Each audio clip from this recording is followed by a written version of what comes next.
Một cái tài khoản trên Facebook có thể có từ 1 đến 2.000 người trong danh sách bạn bè. Tuy nhiên, chúng ta có đang kết nối với tất cả số lượng bạn bè đó trên trang Facebook của mình hay không? Ba em có nói một câu rất hay là giá như mà ba trẻ là được 20 tuổi con. Tại vì ba em bây giờ nhờ vào cái công nghệ internet lên YouTube có thể học được những cái điều mà ba em trước đây không làm được thời trẻ. Khi chúng ta nói về cái lợi ích của internet và mạng xã hội thì có lẽ chúng ta cũng nên nhìn về cái mặt trái của nó. Không phải tự nhiên mà những cái idol bên Hàn Quốc họ thường xuyên có cái hành vi đó là tự tử bởi vì công kích trên mạng xã hội. Đúng rồi. Con khỉ á, nó dễ bắt chước cái hành vi của người chủ. Thì con nít nó rất là giống như vậy. Tức là những năm đầu đời các bạn rất là dễ bị ảnh hưởng bởi những hành vi chung quanh. Các bạn lên trên Facebook, các bạn thấy cái cách trao đổi, các anh chị, cha mẹ, phụ huynh trao đổi trên Facebook như thế nào là gần như các bạn ra đời các bạn ứng xử y chang luôn.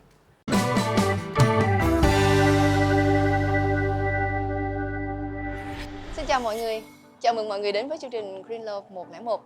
Đây là chương trình dành cho chủ đề yêu bản thân và phát triển tâm hồn. Như mọi người cũng đã thấy trong cái thời đại công nghệ 4.0 ngày hôm nay, mạng xã hội và Internet là những điều đang chiếm sóng hầu hết thời gian của chúng ta trong một ngày. Và nó không chỉ xảy ra ở bất cứ một nước nào hết mà nó là cái xu hướng trên toàn cầu. Điều này chúng ta có thể thấy rằng là hầu như chúng ta đang sống mà không thể thiếu mạng xã hội và Internet. Tại Việt Nam, Facebook của chúng ta có khoảng hơn 68 triệu người. Và mọi người cũng có thể thấy rằng là một cái tài khoản trên Facebook có thể có từ 1 đến 2.000 người trong danh sách bạn bè. Tuy nhiên, chúng ta có đang kết nối với tất cả số lượng bạn bè đó trên trang Facebook của mình hay không? Liệu chúng ta có đang bị cô độc trong cái thế giới bạn bè mà chúng ta đang thấy rất đông đúc đó hay không? Hôm nay mình có được một cái may mắn là mời được một bạn có cái kinh nghiệm trong lĩnh vực Internet. Và bạn cũng thật ra là một cái người khá là thân quen với chương trình Green Love 101. Bạn rất yêu quý chương trình cũng như là bạn đang cộng tác và hỗ trợ cho chương trình rất là nhiều. Mình muốn mọi người gặp mặt bạn Yến Trần. Bạn hiện là Marketing Manager cho một cái công ty startup chuyên về các cái thiết bị nội thất. Có thể là Yến sẽ giới thiệu rõ ràng hơn với mọi người về công việc của mình tốt hơn chị. Cảm ơn chị Bình đã cho em một cái cơ hội có thể tới đây để hầu chuyện cùng các khán giả của chương trình Green Love 101. Đây là một chương trình em rất là yêu quý. Đến với chương trình ngày hôm nay trên một cái tâm thế là một người yêu quý chương trình và một người rất thích nghiên cứu những hành vi của người dùng Việt Nam trên Internet để chia sẻ những câu chuyện thực tế để hầu chuyện cùng quý khán giả của Green Love 101. Thì về mặt chuyên môn thì hiện Yến đang là Marketing Manager của một startup về đồ thiết bị gia đình và nội thất 1618.vn. Đây là một trong những cái chương trình mà cái dự án mà em rất là yêu quý là bởi vì nó ứng dụng Internet để làm sao để cho cái cuộc sống mỗi ngày tối ưu về mặt thời gian và tối ưu về mặt tài chính của mình nữa. Thì có rất là nhiều cái về mặt Internet thì có rất là nhiều cái ứng dụng hiện tại đang làm cái việc này. Và trước đó thì về mặt kinh nghiệm thì em cũng làm việc khá nhiều năm trong cái lĩnh vực Internet, trong ứng dụng Internet để bán xe hơi ở tập đoàn Đại Việt Group hay là trong truyền thông giải trí ở tập đoàn Các Thiên Sa. Cảm ơn Yến. Chị tin là những cái kinh nghiệm cũng như là những cái trải nghiệm mà mình đã có ở những cái công việc mình đã kinh qua đều sẽ là những cái điều rất là quý giá để mình chia sẻ với tất cả mọi người ngày hôm nay. Và theo như một cái người có kinh nghiệm như Yến thì thật ra chị cũng muốn đặt một cái câu hỏi giống như là cái nãy giờ chị đang đưa ra cái chủ đề của mình. Đó là liệu mình có đang bị cô lập trong một cái thế giới đầy rẫy những cái gọi là bạn bè, những cái tương tác, những cái kết nối mà mình đang có trên cái trang mạng xã hội của mình hay không? Hoặc là cái Internet nó có thực sự mang lại cái lợi ích cho mình hay không?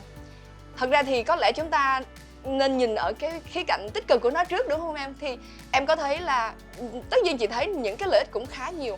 Nhưng đối với một cái người chuyên môn như em thì những cái lợi ích mà em thấy nó trực tiếp nhất đối với mình đó là gì? cái lợi ích mà internet mang lại, em nghĩ đối với em thì nó là ở khía cạnh giáo dục. Thì có rất là nhiều người ứng dụng internet trong giáo dục, đặc biệt là các nước phát triển. Ở ngày nay ở Việt Nam mình thì các trường đại học lớn, chẳng hạn như là Đại học Kinh tế, Đại học Kinh tế Quốc dân, Đại học Bách khoa bắt đầu đã ứng dụng công nghệ internet trong việc giảng dạy online rồi. Và đây là cái local Việt Nam mình thôi, mà nói xa hơn đối với những cái đại học rất là hoành tráng, những cái đại học mà mọi người riêng với em đó là một niềm mơ ước, chẳng hạn như là Đại học Harvard và Stanford, là một trong những cái đại học mà em nghĩ là chắc em chỉ có thể tham gia các chương trình giảng dạy của họ trong mơ thôi.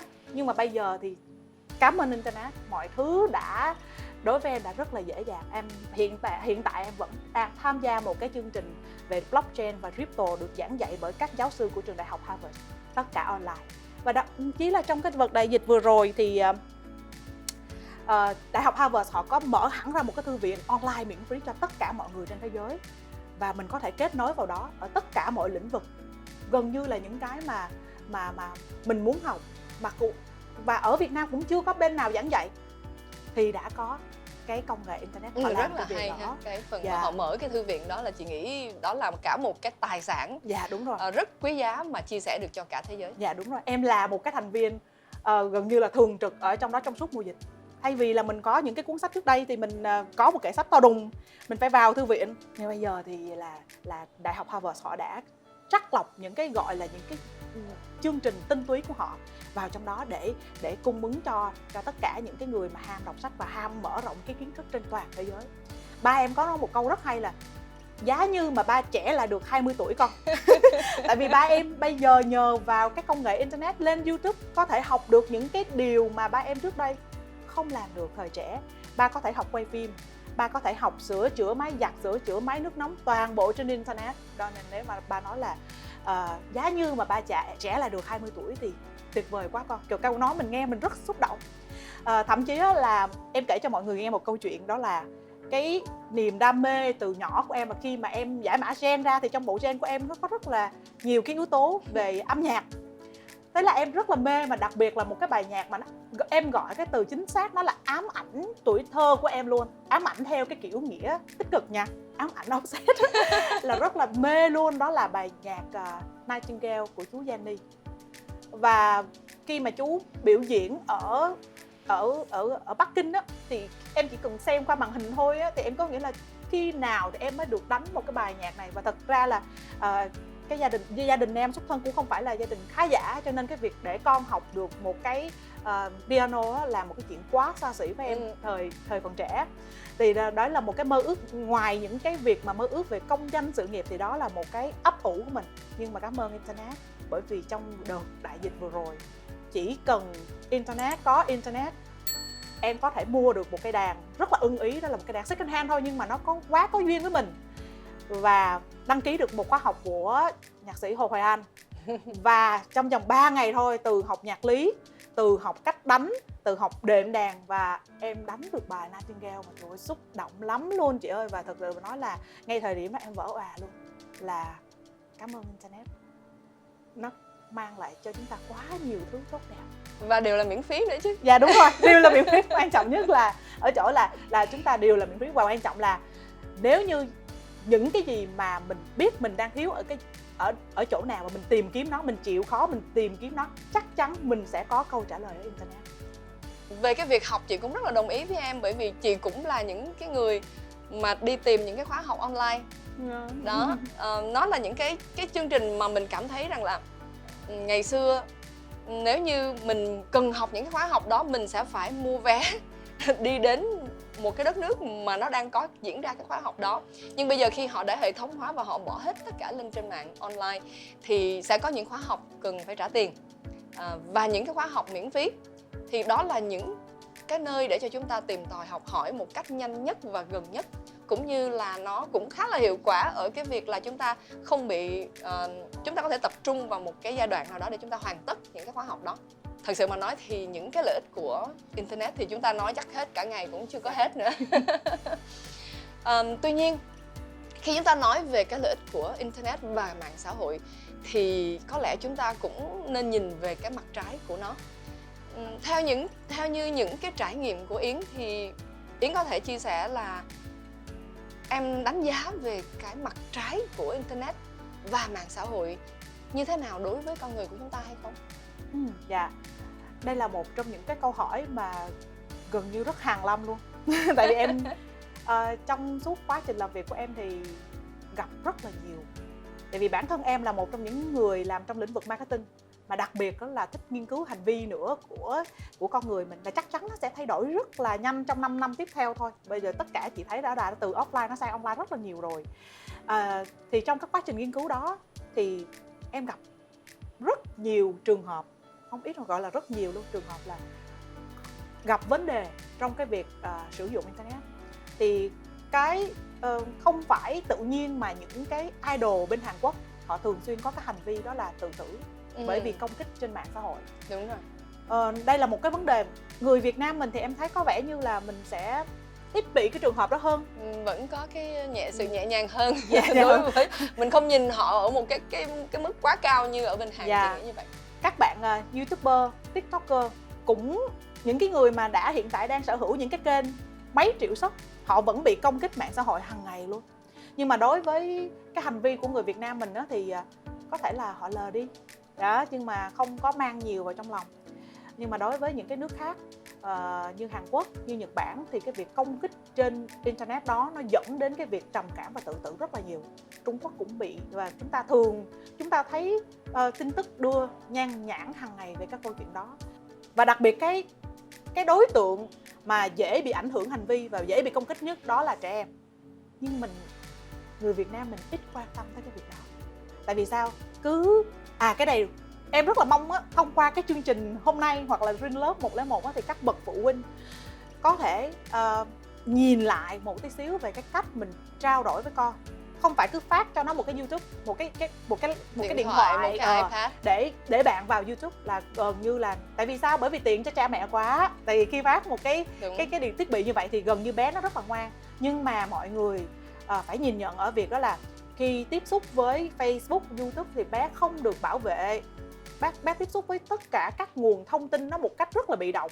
Và vô hình chung á, mọi người cứ tưởng tượng đi là con khỉ á, nó dễ bắt chước cái hành vi của người chủ. Thì con nít nó rất là giống như vậy. Tức là những năm đầu đời các bạn rất là dễ bị ảnh hưởng bởi những hành vi chung quanh. Các bạn lên trên Facebook, các bạn thấy cái cách trao đổi, các anh chị, cha mẹ, phụ huynh trao đổi trên Facebook như thế nào là gần như các bạn ra đời các bạn ứng xử y chang luôn. Đấy là trẻ em là một trong những cái đối tượng rất là dễ bị tổn thương, nhưng mà cha mẹ lại nó coi cái gì thì mình đâu có biết được. Cho nên là mình không có thể, và hơn nữa hiện tại là các luật bảo vệ về Internet nó rất còn lỏng lẻo. Và đặc biệt là có rất là nhiều đối tượng họ mượn Internet để có thể lừa đảo. Cho nên mới có bắt đầu những năm gần đây mới có những cái bộ phận như là đội chống tội phạm công nghệ cao. Bắt đầu Việt Nam mình cũng bắt đầu có, và những cái hacker cũng xuất hiện, hacker mũ trắng cũng xuất hiện luôn. Thì đó là thì mình đã thấy được đó là một trong những cái khía cạnh nó rất là tiêu cực của Internet. Bên cạnh đó thì mình cũng sẽ mổ xẻ sâu hơn về cái câu chuyện thực tế. Thì hôm nay là em muốn chia sẻ câu chuyện thực tế về cái việc đó là một số bạn bè của mình lâu lâu đóng Facebook tất cả mọi thứ. Có phải là các bạn thấy Facebook nó không có lợi ích gì hay không? Thực ra khi mà trò chuyện với những bạn đó thì em thường nhận được một cái câu trả lời như vậy: dạo này Facebook đăng xàm quá. Đăng nhiều thứ xàm quá. Tức là mọi người đang thấy cái việc họ cô đơn ở trong chính cái mạng xã hội của mình. Và những cái bạn đó thường là sở hữu 3-4 ngàn fan không. Nhưng mà bạn thấy bạn khác biệt so với những người khác. Tại sao ai cũng xàm hết, không mình tôi là tôi thấy tin tức nó không có giúp ích gì được cho tôi cả. Và tôi cảm thấy nó rất là xàm. Tức là mọi người thấy bắt đầu bạn bè tôi xàm, chung quanh tôi xàm, đồng nghiệp tôi đều xàm hết, đăng hết. Thế là họ cảm thấy là thôi tôi đóng Facebook cho rồi. Hoặc trong những trường hợp đó là họ bị vấn đề với những cái công kích trên Internet, và thế là họ đóng cái tài khoản của họ lại. Thì cái điều này rất là rõ ở chỗ là các cơ quan tài chính các tổ chức tín dụng, họ ưa khủng bố những con nợ ở trên Facebook qua bạn bè của họ. Đây là một trong những cái hành vi rất là mới và cái này đúng là mới ha, tức là các cái tổ chức tài chính họ khủng bố. dạ, tức là họ không khôn điện thoại như trước đây nữa chị ạ. Tức là họ không khôn điện thoại là bằng những cái câu chửi tục tĩu để cho những cái người đó họ nghe mệt quá, họ trả tiền. Thì thay vào đó họ khủng bố trên trang mạng xã hội. Bởi vì sao? Bởi vì trên mạng xã hội là tất cả bạn bè của họ ở trên đó, và họ đánh bằng cái đòn tâm lý đó để cho con nợ trả tiền. Bắt phải trả tiền. Bắt phải trả tiền. Bởi vì sao? Lắc hồi là nhắn tin cả trong list friend của cái người đó luôn. Đó, cho nên là họ đóng Facebook lại. Thì nhưng mà mô hình chung thì trong cái phần trăm mà họ đóng Facebook á, thì em vẫn nhận được cái câu trả lời đó là họ cảm giác được họ không có họ khác biệt với phần còn lại trên Họ không xã kết hội. nối được, họ đúng không không? kết nối được và họ cảm thấy rất là cô đơn. Một cái sự thật rất là nghịch lý. rất là nghịch lý, là bởi vì mình đang có một cái danh sách 3-4 ngàn bạn ở trên Facebook mà mình lại không kết nối được trong một cái môi trường rất là thuận tiện và rất là dễ dàng cho mình kết nối, mà mình lại không kết nối được. Đó là một cái vấn đề mà chúng ta nghĩ là khó đó. Dạ. Thật ra khi mà nghe tới đây á, thì rõ ràng là em cũng từng làm cái cuộc khảo sát. Tại vì rõ ràng là mình làm trong lĩnh vực mạng xã hội. Mạng xã hội nó cũng là một trong những cái công cụ để đưa cái brand gần hơn với khách hàng. Thì đó là một trong những cái nhiệm vụ mà em phải làm. Cho nên trong các quá trình mà làm những cái cuộc research đó, thì em phát hiện ra một điều. Thật ra bản thân mạng xã hội nó không khiến mình cô đơn hơn, mà nó chỉ khiến cho mình cái cách nhìn nhận của mình cảm thấy mình khác với phần còn lại của xã hội. Em sẽ kể cho mọi người nghe một cái câu chuyện thực tế của cô bạn mà em đã tiếp xúc. Thì thật ra là cô bạn này là một cái nhân viên kế toán bình thường thôi. Và một ngày đẹp trời thì cổ nộp đơn xin nghỉ việc, và một thái độ rất tiêu cực. Với một thái độ rất tiêu cực. Thực ra nghỉ việc thì chị em mình cũng thấy rất là thường xuyên, đúng không? Tại là cái chuyện nghỉ việc nó không có là lạ thường gì cả.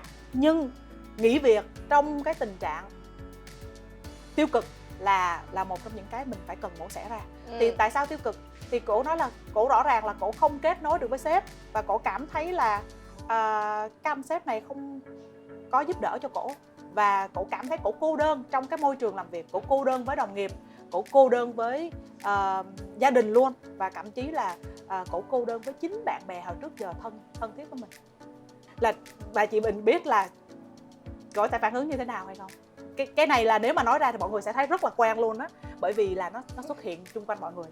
Cô này sẽ phản ứng như thế nào khi mà có cái xung đột xảy ra với những cái đối tượng trên mạng xã hội? Chị đoán là có lẽ bạn sẽ không đối diện với họ đâu, mà bạn sẽ tìm cách là xả những cái suy nghĩ của mình bằng mạng xã hội. Dạ, chính xác. Tại sao lại? Em nghĩ là chị Bình đã từng gặp những cái trường hợp như vậy rồi. Mọi người hay biến cái Facebook của mình thành một cái phòng trút giận. Mọi người hay nói, cái này mình gặp thường lắm chị ạ. Bạn bè của mình họ ưa post lên những cái status rất là vu vơ, không có đối tượng, và chửi bóng chửi gió cạnh khóe một ai đó mà người đó ai cũng biết là ai. Để với mục đích là tìm sự đồng cảm từ những đối tượng còn lại, và cái người mà chủ thể ở trong cái status đó phải nhột. Thay vì cái việc mà đối diện trực tiếp như trước đây á. Ví dụ mình gặp trực tiếp như vậy nè, chị Bình cười vui thì em sẽ biết chị Bình đang rất là thích em. Nhưng mà chị Bình hơi nhíu lại, giọng mình tông cao hơn, là mình có thể biết được bạn này đang giận mình, và mình sẽ phải có thái độ phù hợp hơn. Nó xảy ra rất là nhiều ở trường hợp đó là mình trong cái công việc của mình thường mình ưa có những cái group chat á, cái group mà để phục vụ cho công việc, thì cái văn phong group chat đó mình sẽ không nghe được rõ. Đúng rồi. Và mình rất là dễ hiểu lầm đó Phương. Chính xác, đó là cái mà thật ra lúc mà chị còn làm việc với các cái team của chị ở trong công ty á, thì chị luôn luôn nói với các bạn là cái nguyên tắc đầu tiên trong cái giao tiếp đối với chị là gọi điện thoại nếu như các bạn ở xa, trực tiếp nếu như các bạn ở gần. Còn cái việc mà tin nhắn, email, tất cả mọi cái nó là một cái sự tổng hợp lại những cái thông tin mà mình đã trao đổi thôi. Và bất đắc dĩ lắm thì mình mới hãy dùng tin nhắn và email để mà mình diễn tả một cái vấn đề. Bởi vì sao? Cái nội dung nó sẽ là một chuyện, những cái cách em diễn tả và cái Dạ. từ ngữ em dùng nó rất dễ làm cho cái người đọc, không phải người nghe nữa mà là người đọc, người ta hiểu lòng. Dạ. Và chị mỗi lần mà chị viết tin nhắn hay cái gì, nhiều khi mình có thời gian á thì mình sẽ rất là chăm chút vào cái mình viết làm sao để cho họ hiểu được cái ý của mình đúng như thế. Nhưng sẽ nhiều lúc mình rất là vội thì cái câu cú của mình nó sẽ ngắn ngủn mà thôi. Hoặc là nhiều khi mình không để ý là cái lúc đó cái câu chuyện nó đang nằm ở đâu. Cho nên là cái mà chị vẫn luôn luôn thích đó là có cái gì mà phải giải thích, có cái gì mà nó hơi dài dòng một chút mà nó không thể nào mà gói gọn trong vài câu nhắn tin thì làm ơn giúp chị lấy cái máy gọi cho chị một tiếng. Và chị cũng vậy, khi mà chị có cái gì chị nói thôi mình gọi đi, mình nói chuyện cho nó nhanh, giải thích cho nó dễ. Chứ còn bây giờ nhắn một hồi đọc lại thấy nó thành ra một cái nội dung Một cái biển khác mất tiêu rồi. Dạ đúng rồi. Và đặc biệt của người cái này thì hơi quá nhỉ, nhưng mà thật sự là đặc biệt của người Việt Nam mình là trí tưởng tượng rất phong phú. Mình rất hay tưởng tượng. Chẳng hạn như các câu chuyện của cô bé này, tức là nhiều khi một cái status vu vơ của một bạn đồng nghiệp khác, tại vì cơ bản con người của chúng ta cũng bị ảnh hưởng bởi những cái hành vi của bạn bè xung quanh mình cũng sẽ xử giống như vậy. Thì cô bé này từ những cái status của một bạn đồng nghiệp, nó cũng vu vơ cho một bạn khác, lại tưởng tượng cái câu chuyện đó lại là của mình. Đấy. Thế nên vận cái chuyện của người ta bỏ vào cái của mình. Đấy, và thế là cậu hành xử cũng y như vậy luôn. Bực dọc mẹ chồng về cái khoảng cách thế hệ, về cái khoảng cách vùng miền. Thì thay vì ngồi lại nói chuyện với mẹ chồng thì cũng đăng lên status. Có cái tính năng đó rất hay, đó là khóa bà mẹ chồng lại. Block cái account của bà mẹ chồng đi. Nhưng mà thật ra là bà mẹ chồng này cũng là rất là high tech nha chị, có account Facebook đàng hoàng. Block bà mẹ chồng đàng hoàng. Và khó chịu với sếp cũng không có nói chuyện trực tiếp với sếp, cũng đăng lên một cái status vu vơ chửi bóng gió. Khó chịu với đồng nghiệp, khó chịu với chồng, tất cả toàn bộ. Và cái Facebook của mình, cái Facebook của cô gái đấy mọi người, nó như một phòng trút giận vậy. Và dần dần chị Bình đoán thử cái kết quả nó như thế nào? Chị nghĩ là nếu như thật ra khi mà mình bỏ tất cả những cái cảm xúc của mình lên trên cái mạng xã hội một cách vô tội vạ như thế, thì thật ra có lẽ những người bạn của mình ban đầu á, có thể họ sẽ quan tâm và họ sẽ có thể cho mình những cái lời an ủi, những cái lời khuyên, hoặc là có thể họ đứng về phía mình. Tuy nhiên một thời gian nếu như đó là cái thói quen bình thường của mình thì thật sự mà nói, chị nghĩ nó sẽ không dẫn đến một cái kết cục tốt đẹp nào hết. Và bạn cũng sẽ không, gọi là bạn sẽ không giải quyết được vấn đề của mình. Mặc dù chị đoán có thể bạn giải tỏa được cái cơn giận lúc đó. Có không? Dạ. Thì thật ra là đây cũng là cái câu chị Bình vừa mới chia sẻ, cũng là một trong những lời cảnh tỉnh cho những cái người mà hiện tại đang hành xử giống như cái cô gái trong câu chuyện của em lúc nãy. Thì cái kết quả của bạn đó là bạn bè xa lắm. Bởi vì chị, ai cũng vậy thôi. Chị có muốn kết nối với một người có cái năng lượng tiêu cực như thế không? Không. Đấy, tất cả mọi người đều như thế. Đặc biệt là những người có những cái nguồn năng lượng họ tích cực, hoặc là họ tập trung cái nguồn năng lượng tích cực đó cho công việc của họ. Họ không muốn nặng đầu.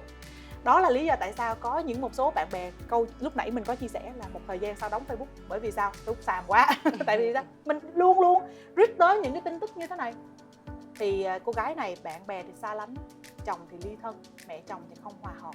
Và cuối cùng thì cổ cũng không đạt được một cái thỏa thuận nào với sếp, và cổ phải nghỉ việc chỉ bởi vì không muốn nhìn mặt cái thái độ của sếp nữa. Và cổ bắt đầu start up. Tại vì nghe mọi người start up nhiều tiền quá, một cái cạm bẫy start up mọi người à. Người start up, nhà start up. Đây là cái câu mà thực ra là start up không xấu. Thật ra bản thân Yến cũng đang làm trong một cái môi trường start up, và nó nên là như thế đối với những cái thế hệ trẻ của người Việt Nam. Chúng ta nên có những cái ứng dụng công nghệ. Nhưng mà trong cái câu chuyện của bạn này thì bạn start up, và kết quả đó là bạn tiêu hết tất cả những tiền dành dụm trước đó. Thì bây giờ bạn bè thì mất, chồng thì xa lánh, mẹ chồng thì cũng không thân, bây giờ làm ăn thì thất bại và không còn gì, trắng tay. Và cô cũng không biết lý do tại sao. Cô không biết lý do tại sao cổ lại thất bại. Thì cũng rất là vui.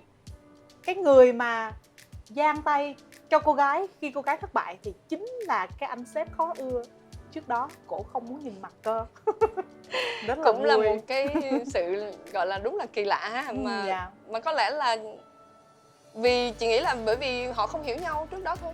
Dạ, đúng như chị nói. Tại vì khi mà mình giải thích với người ta như thế này thì cái đồng cảm, con người và con người chúng ta nó có một cái gọi là đặc ân, đó chính là giọng nói và đó chính là cảm xúc.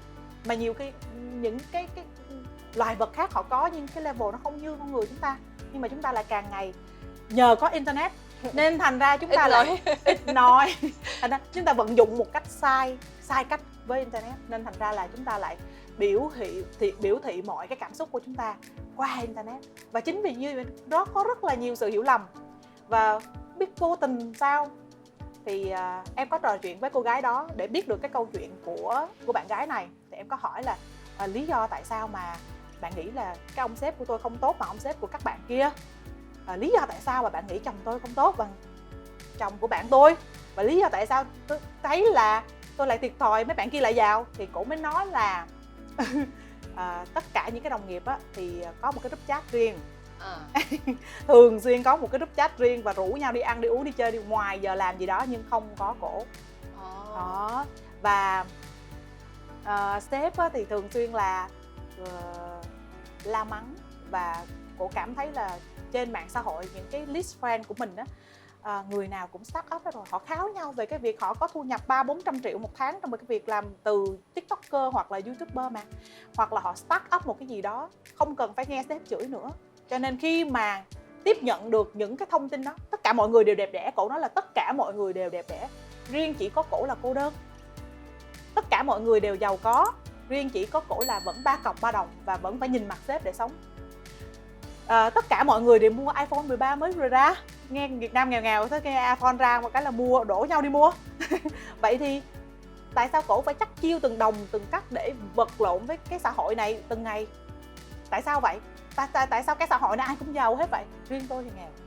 Về tới nhà thì gặp chồng mình, lên mạng xã hội thì thấy bạn bè mình ngay ngày lễ thì được chồng nó tặng cho cái bóp Gucci, Chanel các kiểu. Tại sao về chồng mình nó không có nói gì hết trơn vậy? Nó không ấy.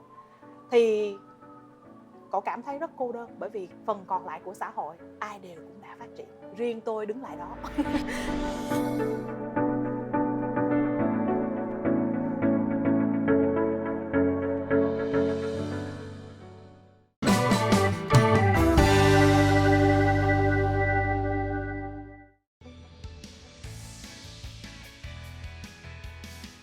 Ủa, nãy sao tự nhiên cái đèn này nó chỉ cái mặt em luôn vậy? Nó sáng, cho nó sáng nó mới đẹp chứ. Hồi nãy giờ nó không sáng chị, nó đợi em hết em kết rồi cái nó sáng chị. Trời ơi, nó đợi em nói hết bài rồi nó kéo đèn lại cho em nghe sáng. Tức dễ sợ. Không lẽ giờ mình nói chuyện ăn ở nữa? Giận dễ sợ. Hai chị em nhà này một người thì đưa cái đèn tới kết mà đưa cái đèn vô, người thì nói là mình ghép được cái áo chi vậy mọi người, còn ý nghĩa gì nữa đó. Giận dễ sợ luôn á ba, giận lắm chứ. Nãy giờ không chạy cũng tính phái giấy chạy. Rồi nãy giờ chạy luôn hả? Chết rồi, nó cắt thành hậu kỳ cái đó là chết. Ê, cái đó làm behind the scene vui lắm. Không được đâu, đừng